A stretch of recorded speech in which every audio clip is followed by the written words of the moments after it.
కోట్లు, లక్ష అంటే లక్ష. ఈ రోజు కాళేశ్వరం మొత్తం చూసి వచ్చిన కడుపు మండుతుంది.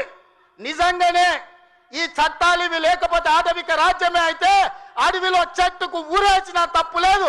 1,00,000 కోట్ల రూపాయలు గోదావరిలో మంట కలిపినందుకు పేరు మారుస్తువి, ఊరు మారుస్తువి, అంచనాలు మారుస్తువి, 1,00,000 కోట్లు దిగమింగుతువి.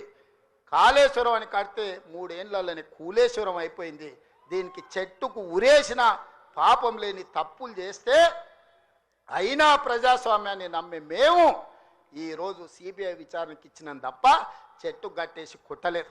అదే నిజాం సర్కార్ అయితే ఇట్లా తప్పు చేసిన వాళ్ళు ఊర్లో కోదండం వేసి లాగులో తొండలు ఇడిచి తిరిగింది కల్లో కొట్టేటోళ్ళు ఇట్లాంటి తప్పులు చేసిన వాళ్ళు. కానీ కాంగ్రెస్ పార్టీ కార్యకర్తల ప్రభుత్వం మంచిది కాబట్టే ఈరోజు ఇవన్నీ చేయలేదు. ఇవి చేసినందుకు పాపాల భైరవుడు రావాలనా? దేనికోసం రావాలి? మళ్ళా కొడుకును ముఖ్యమంత్రిని చేయడానికి, అల్లుని మంత్రిని చేయడానికి, సారాలో సోడా పోసేటోని రాజ్యసభ చేయడానికి, బిడ్డకు ఎమ్మెల్సీ చేయడానికి పాపాల భైరవుడు రావాలనా? దేనికోసం రావాలయ్యా నేను అడుగుతున్నా. ఈ కరీంనగర్లో ప్రజాపాలన పోవాలంటుండు ఒక దళిత బిడ్డ అట్లూరు లక్ష్మణ్, లేచి నిలబడి లక్ష్మణ్, ఒక దళిత బిడ్డను ఎమ్మెల్యేని కాదు ఇవాళ మంత్రిగా చేసినందుకు పార్టీ ఓడిపోవాలన్నా? జగిత్యాలలో ఇవాళ పొన్నం ప్రభాకర్ ఒక బలైన వర్గాల బిడ్డను మంత్రిని చేసినందుకు ప్రజాపాలన పోవాలనా? ఒక ఆది శ్రీనివాసును విప్పు చేసినందుకు ప్రజాపాలన పోవాలనా? ఓ విజయ రమణారావును విప్పు చేసినందుకు ఈరోజు ప్రజాపాలన పోవాలనా? శ్రీధర్ బాబు గారి నేతృత్వంలో నడుస్తున్న ఈ ప్రభుత్వం ప్రజాపాలన పోవాలనా? మిత్రులారా మీరు చెప్పండి. కరీంనగర్ జిల్లాలో 3 మంత్రులు 2 విప్పులు ఇచ్చినందుకు ఈ ప్రజాపాలన దిగిపోవాలనా? నీ ఒక్కనికి పదవి ఇవ్వకపోతే ఒక దళిత బిడ్డ అడ్లూరి లక్ష్మణ్ మంత్రి చేస్తే నువ్వు చూసి ఓర్వలేను అని నువ్వు అసలు మనిషివేనా? గింత అసూయ, గింత ద్వేషం ఎవరికైనా ఉంటుందా కడుపులా? ఇంతకాలం ముసుగు తొడుకొని బతికాడు. ఈ నాలకు ఆ ముసుగు తొలగిపోయింది. కడుపు నిండా విషమే. విషమున్నోడు ఇవాళ కడుపులో కత్తులు పెట్టుకొని కౌగిలించుకుంటారు. చూస్తున్నాం. ఆయన ప్రభుత్వం వస్తాడంటే ఈయనకు పదవి ఇస్తాడంట. నీకున్న ప్రతిపక్ష హోదా ఊడగొట్టకపోతే నా పేరు మార్చుకుంటా బిడ్డ కేసీఆర్.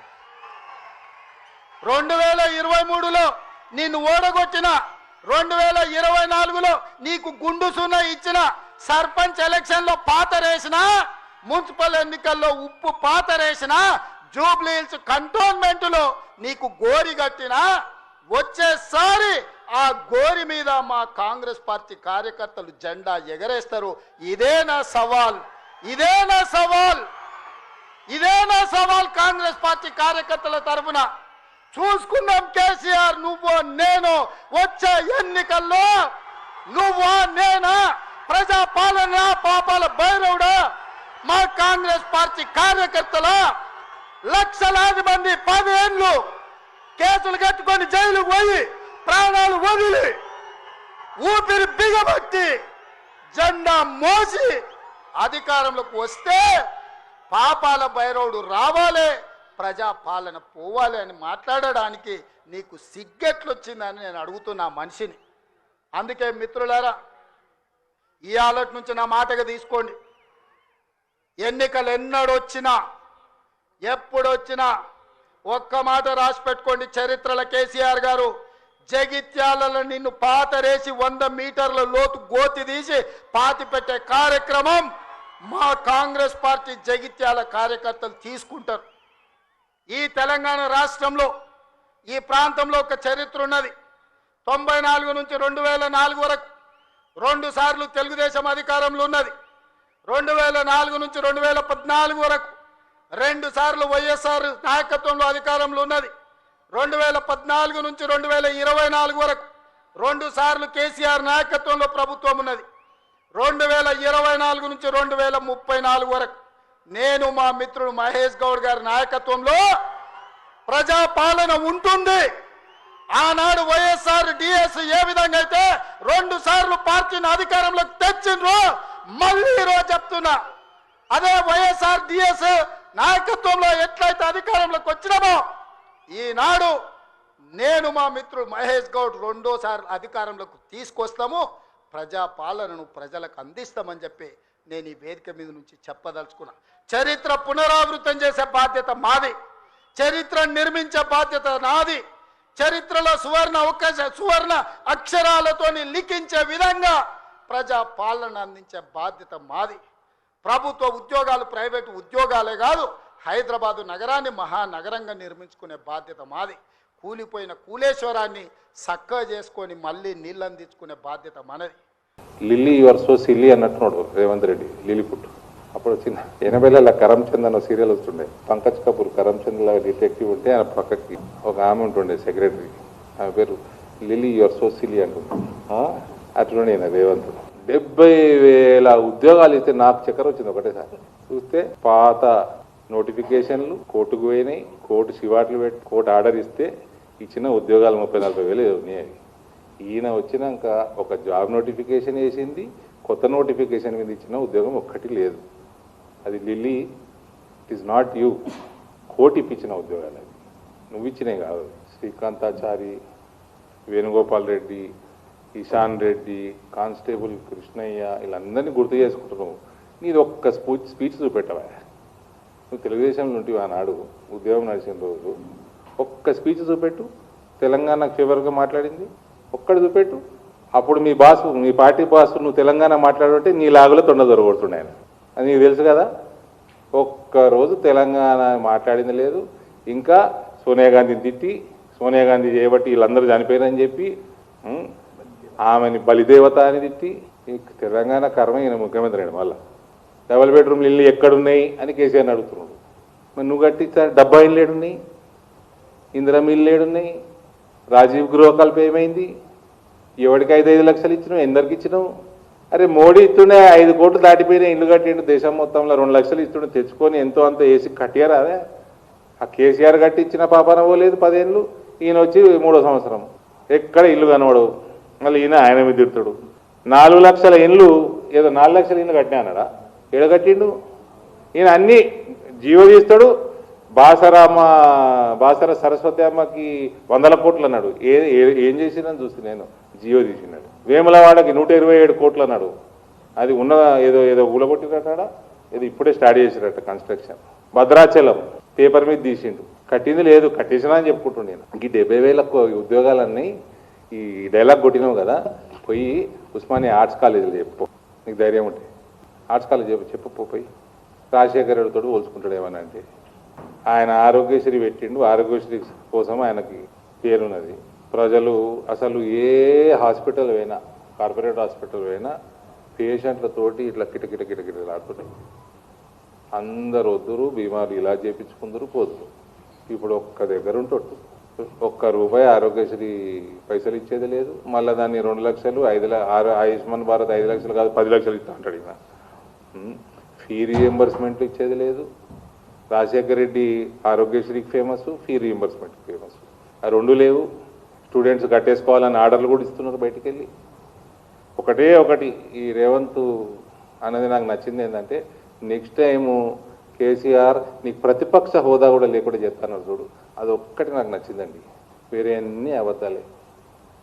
ఆయన 6 గ్యారెంటీలు మాట్లాడేది ఉండదు, వేరే వాగ్దానాలు మాట్లాడేది ఉండదు.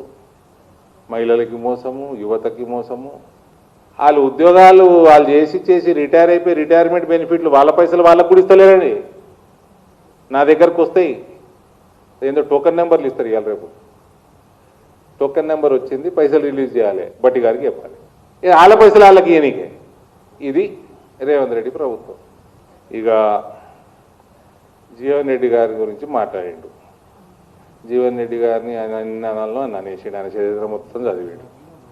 ఆయన ఎన్టీ రామారావుకి మోసం చేసింది, భాస్కర్ రావుకి మోసం చేసింది, మళ్ళీ కాంగ్రెస్కి వచ్చి 40 ఏళ్ళు కాంగ్రెస్లో ఎదిగింది, కాంగ్రెస్ కార్యకర్తలు ఆయన మోసి ఇంత పెద్ద నాయకుని చేసింది అని చెప్పి జీవన్ రెడ్డిని తిట్టి పెట్టిన. మరి పికనికి తీసుకున్నావు సంజయ్ కుమార్ని? నువ్వు సంజయ్ కుమార్ తీసుకుంటేనే కదా పంచాయతీ అంతా.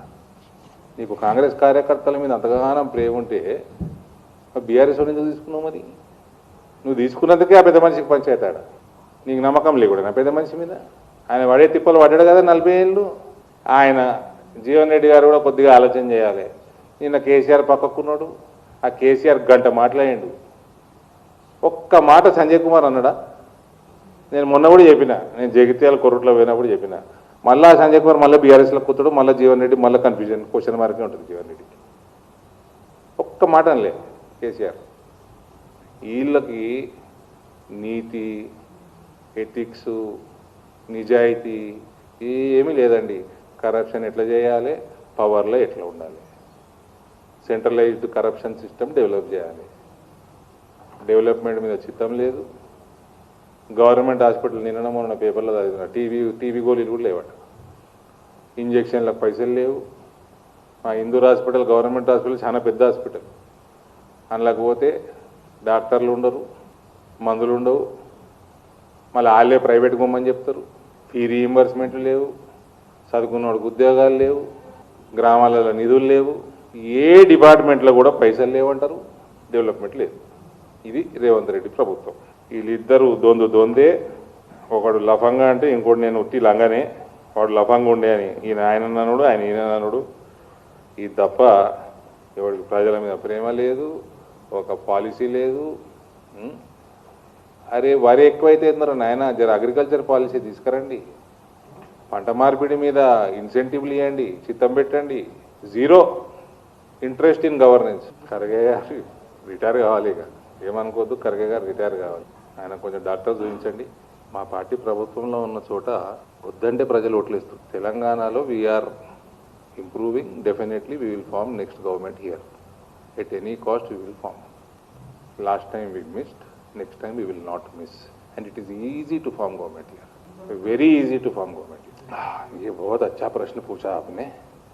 ये तो सीबीआई को देके कितने कुछ महीने हुए. जगन सीएम था तो कोर्ट बुलाया उनको, उनके केसेस पे बुलाया ना, वो आगे जाते थे. रेवंत को 12 साल हो गए, वोट फॉर नोट केस में क्यों नहीं बुला रहा? Revanth vote for note case CBI को क्यों नहीं दे रहा? 12 साल हो गए भाई. सीबीआई क्या करना है? सीबीआई जब भी जो करना है वो करेगा. कविता पे करे, कविता भी अरेस्ट. कविता के पीछे भी मीडिया, टीवी चैनल्स बहुत बोले कविता को नहीं करते, अरेस्ट नहीं करते. जब टाइम समय आया कर दिए. 12 साल हो गए.